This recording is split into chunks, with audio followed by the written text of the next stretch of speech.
امام جلال الدین سیوطی رحمۃ اللہ علیہ جن کو جانتے ہوئے 75 مرتبہ امام الانبیاء کی زیارت ہوئی ہے، وہ اپنی کتاب جامع الجوامع میں لکھتے ہیں اور فیض مصطفیٰ کے لیے ذوق حدیث کے پہلے حصہ میں یہ لفظ لکھا ہے، احباب مکرم عبد واحد بن اسماعیل شیخ فرماتے ہیں کہ مصر میں ایک سوداگر کرتا تھا۔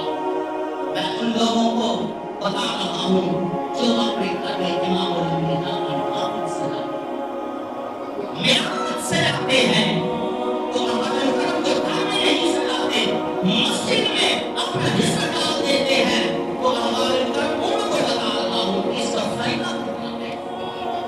اب آپ مکرم میری تقریر کا موضوع ہے میلاد شریف منانے کے فائدے، تو ہمارے مکرم امام جلال الدین سیوطی نے لکھا ہے کہ مصر میں طالب رہتا تھا، سوداگر رہتا تھا، مسلمان تھا، اس کو جو بچت آتی تھی وہ اپنی بچت ایک طرف اکٹھی کر لیتا تھا، جب ربیع الاول شریف کی بانی شام آتی مسلمانوں کو جمع کرتا تھا، احباب مکرم طرح طرح کے کھانے پکاتا تھا، پھر غرباء میں مساکین میں تقسیم کراتا تھا، اپنے گھر میں امام الانبیاء صلی اللہ علیہ وسلم کے نام کی سراہانی کرواتا تھا۔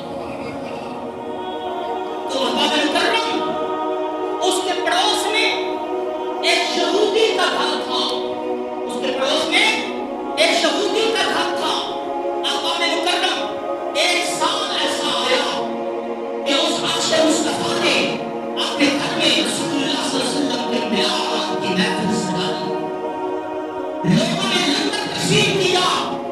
احباب مکرم اس یہودی کی بیوی جو یہودن تھی وہ اپنے خامد سے کہنے لگی، اے میرے رفیق حیات، مجھے یہ بتاؤ کہ ہر سال بانی شب کو یہ مسلمان طرح طرح کے کھانے پکوا کر لوگوں میں تقسیم کرتا ہے، اپنے گھر میں جشن مناتا ہے، اس کی وجہ کیا ہے؟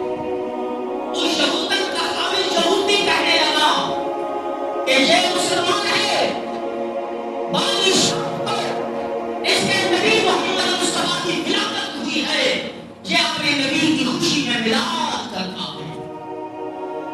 تو ہمارے مکرم ان یہودن نے کہا کہ سنا، ہمارے مکرم دل ہی دل میں بڑی خوش ہوئی کہ یہ مسلمان کتنا اچھا ہے، اپنے نبی کی پیدائش پر اتنا خرچ کرتا ہے، رسول اللہ صلی اللہ علیہ وسلم کے میلاد پر اتنا خرچ کرتا ہے، غرباء میں کھانے تقسیم کرتا ہے۔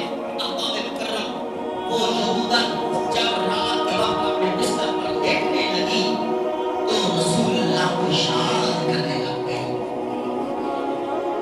رسول اللہ صلی اللہ علیہ وسلم کو یاد کرنے لگ گئی، سوچنے لگ گئی کہ یہ شخص اتنا اچھا ہے کہ اپنے نبی کی پیدائش پر میلاد مناتا ہے، وہ نبی کتنا اچھا ہوگا۔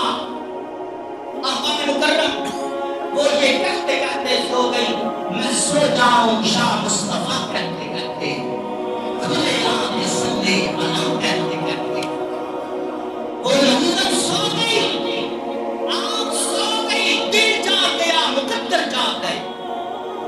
احباب مکرم آدھی رات کا وقت ہوا، امام جلال الدین سیوطی رحمۃ اللہ علیہ جامع الجوامع میں لکھتے ہیں، ذوق حدیث میں فیض مصطفیٰ کی پہلی جلد میں لکھا ہے، احباب مکرم کہ جب وہ سو گئی خواب میں محمد مصطفیٰ تشریف لائے، وہ عورت کیا دیکھتی ہے کہ ایک نورانی چہرے والا شخص ہے اور اس کے ساتھ ہزاروں نورانی لوگ ہیں، اور اس شخص کی سواری بھی نورانی ہے، اور اس کی نور کی کرنیں نکل نکل کر پورے شہر کو معطر اور منور کر رہی تھی۔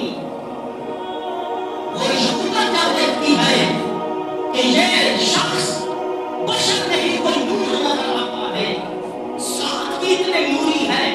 وہ یہودہ دیکھنے لگ گئی کہ یہ بددعاؤں کے ملنے والا، یہ بدلہن کی ظرفوں والا، یہ مازار کے سننے والا جاتا کہاں ہے؟ احباب مکرم وہ یہودن کیا دیکھتی ہے کہ وہ نورانی سواری پر نورانی شخص جس کے ارد گرد بھی نورانی انسان تھے، احباب مکرم نورانی مخلوق تھی، وہ شہوداً کیا دیکھتی ہے کہ اس کے پڑوس میں جس مسلمان نے امام الانبیاء کا معراج بنایا تھا، حبیب خدا مسلمانوں کے دلوں کا آخرت مجتبی اس مسلمان کے گھر تشریف لے گئے۔ وہ شہوداً کیا دیکھتی ہے جب امام الانبیاء صلی اللہ علیہ وسلم اس کے گھر تشریف لے گئے تو احباب مکرم اس مسلمان کا گھر نور علی نور ہو گیا۔ جو محفل میں لوگ بیٹھے تھے، جو مسلمان بیٹھے تھے، وہ اس نورانی شخص کی قدم بوسی کرنے لگ گئے، تعظیم کرنے لگ گئے۔ احباب مکرم وہ شہوداً دیکھتی ہے کہ کافی دیر وہ نورانی چہرے والا شخص اس کے گھر میں رہا۔ کافی دیر کے بعد وہ نورانی شخص اس گھر سے باہر نکلا۔ جب امام الانبیاء آگے تھے، پیچھے بھی نوری مخلوق تھی، اس شہودہ نے اس نورانی شخص کو روک کر کہا، ارے اے نورانی شخص، مجھے یہ بتا کہ یہ نورانی انسان جس کی سواری بھی نورانی ہے، جس کا چہرہ بھی نورانی ہے، بشر نہیں لگتا ہے، نور لگتا ہے، یہ شخص کون ہے؟ وہ نورانی شخص کہنے لگا، مائی تو نہیں جانتی، یہی تو حبیب خدا ہے، یہی تو مسلمانوں کا دل ربا ہے، یہی تو آخرت مجتبی ہے، یہی تو محمد مصطفیٰ ہے، یہی تو رحمت للعالمین ہے۔ احباب مکرم جب شہودہ نے یہ سنا تو احباب مکرم وہ شہودہ اور بھی خوش ہو گئی، کہنے لگی، اے نورانی شخص، مجھے یہ بتاؤ، یہ اس کے ارد گرد نورانی شخص ہے، ہزار کی تعداد میں یہ کون ہے؟ وہ نورانی شخص کہنے لگا، مائی جو اس کے ارد گرد لوگ ہیں نورانی، یہ اللہ تعالیٰ کی نوری مخلوق فرشتے ہیں، اور جو ان کے دائیں بائیں بالکل قریب ہے، یہ ان کے صحابہ ہیں۔ احباب مکرم ابو بکر آج بھی نظام میں بھی رسول اللہ صلی اللہ علیہ وسلم کے ساتھ ہے، فاروق اعظم رسول اللہ صلی اللہ علیہ وسلم کے ساتھ نظام میں بھی ہے اور ادھر بھی ساتھ تھے۔ یہ جو ارد گرد یہ نوری فرشتے ہیں جو آپ کے بالکل دائیں بائیں ہیں، بالکل قریب ہے، یہ آپ کے صحابہ ہیں۔ احباب مکرم امام جلال الدین سیوطی رحمۃ اللہ علیہ فرماتے ہیں، وہ شہوداً کہنے لگی کہ اے نورانی شخص، میں جو اگر تیرے نبی کو سلام دوں، کیا میرے سلام کا جواب دیں گے؟ وہ نورانی شخص کہنے لگا، بھائی کیوں نہیں دیں گے؟ یہ تو وہ ہے کہ جب کافر گالیاں دیتے تھے، یہ دعائیں دیتے تھے، وہ پتھر مارتے تھے، یہ چادریں بچھا دیتے تھے، تو سلام دے۔ وہ شہودہ آگے بڑھی، سلام کیا، سلام الوال، کہنے لگی کہ میں نے آپ سے ایک بات پوچھنی ہے، مجھے جواب دو گے؟ حقیقت خدا مسلمانوں کے دل ربا محمد مصطفیٰ صلی اللہ علیہ وسلم نے فرمایا، لبیک، میں حاضر ہوں، بولو کیا پوچھنا چاہتی ہو؟ وہ شہوداً کہنے لگی کہ مجھے یہ بتاؤ کہ آج تم یہاں کیسے آئے؟ رسول اللہ کا معراج منانے والوں، رسول اللہ صلی اللہ علیہ وسلم کے نام کی محفل سجانے والوں، مسجدوں کو تم سے سجانے والوں، دیکھو جب شہوداً نے یہ پوچھا، امام الانبیاء نے فرمایا، یہاں پر میرا ایک عاشق رہتا ہے جو ہر سال میری ولادت کی خوشی میں معراج کرتا ہے، وہ ربا میں لنگر تقسیم کرتا ہے۔ آج میں اس کے گھر آیا ہوں کہ میں اپنے قدموں سے اس کے گھر کو بھی منور کر دوں۔ احباب مکرم جب شہوداً نے یہ سنا، شہوداً پھر خوش ہو گئی، کہنے لگی، اے نورانی شخص، اے مسلمانوں کے نبی، کہ غلام بننا چاہوں تو مجھے کلمہ پڑھائیے؟ امام الانبیاء صلی اللہ علیہ وسلم نے فرمایا پڑھ کلمہ۔ ارے تارا کے دور سنی مسلمانوں، میلاد مصطفیٰ کی محافل کرنے والوں، کبھی تو سلام پڑھنے والوں، کسی کو کلمہ محلے کے امام مسجد نے پڑھایا، کسی کو کلمہ داتا علی حجویری نے پڑھایا، کسی کو کلمہ خواجہ معین الدین چشتی اجمیری نے پڑھایا، کسی کو کلمہ غوث جلیل نے پڑھایا۔ احباب مکرم اس شہودن کے مقدم پر قربان جائیں جس کو کلمہ بھی امام الانبیاء نے پڑھایا۔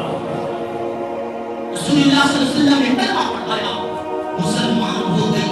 احباب مکرم خواب میں ہی اس نے ارادہ کر لیا کہ صبح کے وقت جو کچھ بھی میری ملکیت میں ہے میں سب کچھ رسول اللہ کے میلاد پر خرچ کروں۔ کیوں؟ اس نے سوچا جو کچھ مجھے ملا ہے اور جو میرے ایمان کی نعمت ملی ہے یہ اس محمد مصطفیٰ کی صدقے سے ملی ہے۔ صبح کا وقت ہوا، وہ شکرن جاگی، بڑی خوش ہے، خوش باش ہے۔ اس نے دل میں سوچا کہ میں جلدی کروں رسول اللہ صلی اللہ علیہ وسلم کے میلاد پر لنگر تقسیم کروں۔ احباب مکرم اس نے طرح طرح کے کھانے بنائے۔